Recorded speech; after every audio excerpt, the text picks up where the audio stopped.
80 जख्म के साथ बाबर से लड़े। घायल अवस्था में भी मुगलों को ललकारने की योजना बना रहे थे। तोपों और विस्फोटक के सामने यूं चमकी थी मेवाड़ी तलवार। ऐसे थे राणा सांगा। राणा सांगा का पूरा नाम महाराणा संग्राम सिंह है। इतिहास के शूरवीर और पराक्रमी शासकों में इनका नाम सम्मान से लिया जाता है। राजस्थान में कई महान शासकों ने जन्म लिया है। राणा सांगा का नाम उन्हीं में से एक है। उन्हें त्याग, बलिदान और समर्पण के लिए जाना जाता है। ये भारत के एक शूरवीर योद्धा रहे हैं और इनके पीछे का इतिहास बहुत रोचक रहा है। यहाँ पर हम राणा सांगा के बारे में विस्तार से जानने वाले हैं, इसलिए आप इस वीडियो को लास्ट तक जरूर देखिएगा। आपको बता दें कि सबसे पहले हम बात करते हैं कि मेवाड़ राज्य के शासन की बागडोर कैसे उसके हाथों में आती है। महाराणा संग्राम सिंह का जन्म 12 अप्रैल 1474 में चित्तौड़ में हुआ था।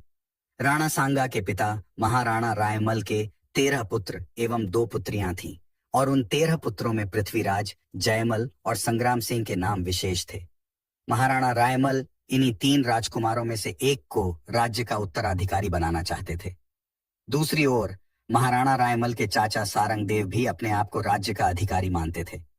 कहा जाता है कि जब ये तीनों राजकुमार अपनी जन्मपत्री लेकर एक ज्योतिषी के पास जाते हैं तो ज्योतिषी इन राजकुमारों में से संग्राम सिंह, जिसे राणा सांगा के नाम से भी जाना जाता है, उनके राजयोग को बड़ा बलिष्ठ बताते हैं। इसे सुनकर पृथ्वीराज बहुत नाराज होते हैं और वे अपने तलवार को निकालते हैं और राणा सांगा पर वार कर देते हैं, जिस कारण राणा सांगा की एक आंख फूट जाती है। इसी बीच सारंगदेव वहां पर पहुंचते हैं और वे सुझाव देते हैं कि क्यों ना जन्मपत्री को भीमल गांव के चारण जाति की पुजारिन को दिखाया जाए। वह बहुत ही चमत्कारी हैं, वह सही सही ज्योतिषी करेगी। उसके बाद वे राजकुमार उस पुजारिन को अपना जन्मपत्री दिखाते हैं। वह पुजारिन भी पहले वाले ज्योतिषी की बात का समर्थन करती है और वह भी राणा सांगा के ही राजयोग को बलिष्ठ बताती है, जिसके बाद उन राजकुमारों में आपस में युद्ध शुरू हो जाता है, जिसमें राणा सांगा वहां से भागकर सोंतरी गांव पहुंच जाते हैं, जहां पर राठौर बिंदा नाम के एक व्यक्ति राणा सांगा को शरण देते हैं। लेकिन राठौर बिंदा बाद में जयमल के साथ युद्ध में मारे जाते हैं, जिसके बाद राणा सांगा पर और भी खतरा आ जाता है, जिससे वह अपनी जान बचाने के लिए अजमेर पहुंच जाते हैं और अजमेर में करमचंद पवार की पनाह लेते हैं। वहां पर वे कुछ समय तक अज्ञातवास में रहते हैं और इसी बीच अपनी शक्ति को भी संगठित करते हैं। इस दौरान पृथ्वीराज की भी मृत्यु हो जाती है और जयमल भी सोलंकियों के साथ युद्ध में मारा जाता है। इसके अतिरिक्त सारंगदेव की भी हत्या पृथ्वीराज के द्वारा हो गई होती है। इस प्रकार संग्राम सिंह के लिए रास्ता पूरी तरीके से साफ हो जाता है, जिससे वे वापस अजमेर से आते हैं और राणा सांगा का राज तिलक होता है। इस तरीके से वे 27 वर्ष की उम्र में मेवाड़ के राज्य के शासन का बागडोर अपने हाथों में लेते हैं। आपको बता दें कि 16वीं शताब्दी की शुरुआत में जब बाबर ने काबुल पर कब्जा किया, तभी से उसके मन में एक ही शब्द घूम रहा था और वह था हिंदुस्तान। अपने पूर्वज तैमूर की कहानियां सुनकर बड़ा हुआ बाबर को झांक था कि कैसे तैमूर ने झटके में शहर के शहर तबाह किए थे और हजारों को मौत के घाट उतारा था। वह तैमूर द्वारा पंजाब में जीते गए कुछ क्षेत्रों को वापस हथियाना चाहता था।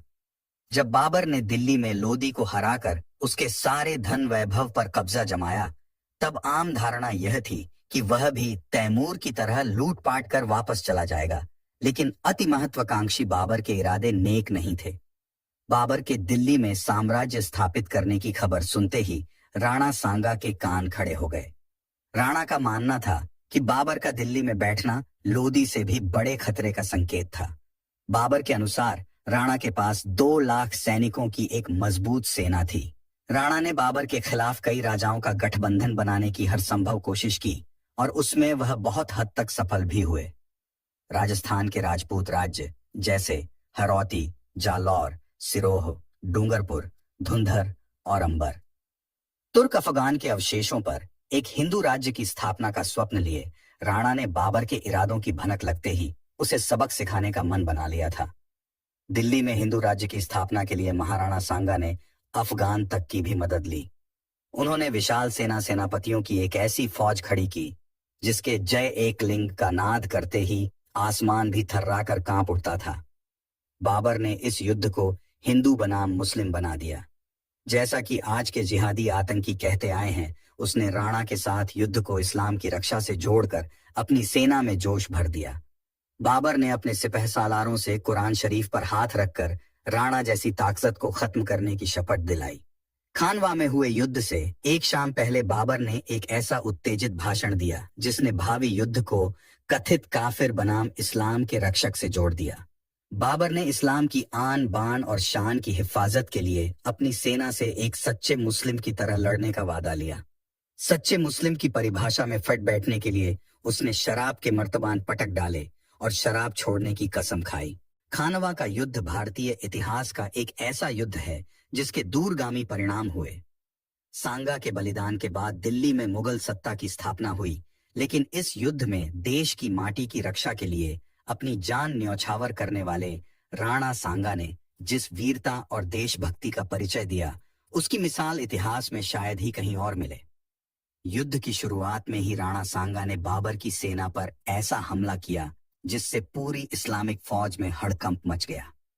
राणा के ताबड़तोड़ आक्रामक से बाबर की सैन्य संरचना बिखर सी गई, लेकिन राणा सांगा एक जगह चूक गए थे। बाबर ने जिस तरह पानीपत में इब्राहिम लोदी को हराया था, उससे उन्होंने कोई सीख नहीं ली थी। भारतीय वीरों की उस सूची में राणा का भी नाम है, जिन्होंने अपनी वीरता के बावजूद दुश्मन के छल, कपट और पैंतरेबाजी का अंदाजा लगाना उचित नहीं समझा। युद्ध के पहले बाबर ने युद्ध स्थल का पूरी तरह मुआयना किया था। किस तरफ से, कहां और किस ओर वार करना है, ये सब उसने पहले ही सुनिश्चित कर लिया था। खानवा और आगरा की दूरी 35 मील के करीब है। राणा सांगा ने इन सब की जरूरत नहीं समझी। अपनी हाथी सेना और तलवारबाजों की क्षमता पर भरोसा करने वाले राणा को इस बात का अंदाजा न था कि बाबर की तोपों के सामने वीरता का प्रदर्शन कर बलिदान तो दिया जा सकता है, लेकिन तीर और भाले से मशीनों को शायद ही जीता जा सकता है।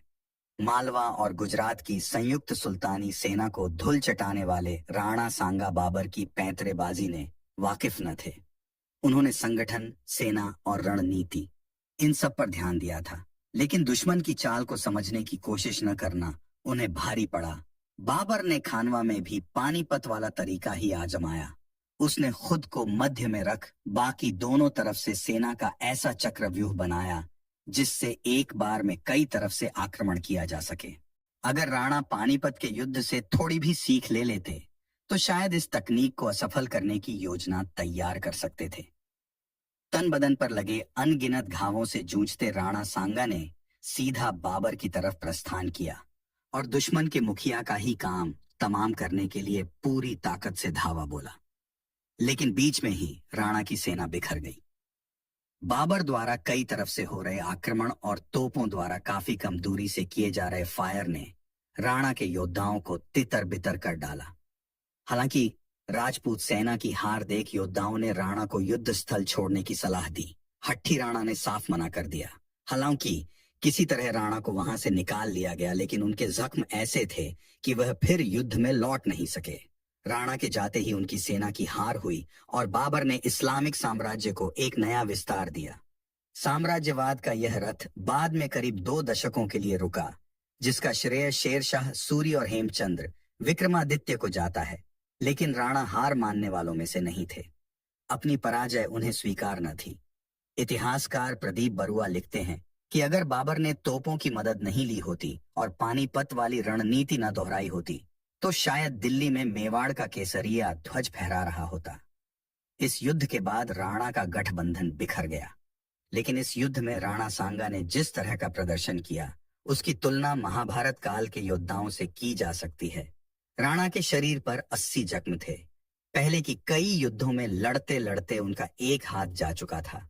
एक ही आंख से देख पाते थे, दूसरी युद्ध की बलि चढ़ गई थी। एक ही पांव से ठीक से चल पाते थे, दूसरा अपाहिज हो चुका था। फिर भी उन्होंने बाबर से टक्कर लेने का निर्णय लिया और उसे नाकों चने चबाने को मजबूर किया। ये जज्बा प्रशंसनीय है। सन 1528 में उनका स्वर्गवास हो गया। जख्मों से जूझ रहे राणा दिल्ली में बैठे बाबर को फिर से ललकारने की योजना तैयार कर रहे थे, लेकिन उनके दरबारियों और अन्य राजाओं को ये पसंद नहीं था। उन्हें दिल्ली और आगरा कब्जा कर बैठा बाबर अपराजेय नजर आ रहा था। उनके निधन के बाद भी बाबर उन्हें अपना सबसे बड़ा खतरा मानता रहा, जब तक वह निश्चित नहीं हो गया कि राणा सचमुच नहीं रहे। कुछ इतिहासकारों का दावा है कि बीमार राणा के दोबारा युद्ध की योजना से तंग आकर उनके ही लोगों ने उन्हें जहर दे दिया था। जो भी ही, अगर हम अहिंसा के पुजारी गांधी जी को याद करते हैं, तो 30 जनवरी को वीरों के वीर महाराणा सांगा को भी याद करना चाहिए। राणा ने जिस जज्बे की नींव रखी, उस पर चलकर प्रताप, हेमू और बाजीराव जैसे कितने योद्धा अमर हो गए। राणा का अखंड हिंदू साम्राज्य का स्वप्न भले ही उनके जीवन रहते सफल न हो पाया हो, लेकिन उनके व्यक्तित्व से पूरा राजस्थान प्रेरणा लेता है। उनकी वीरता भारत के कण कण में समाहित है।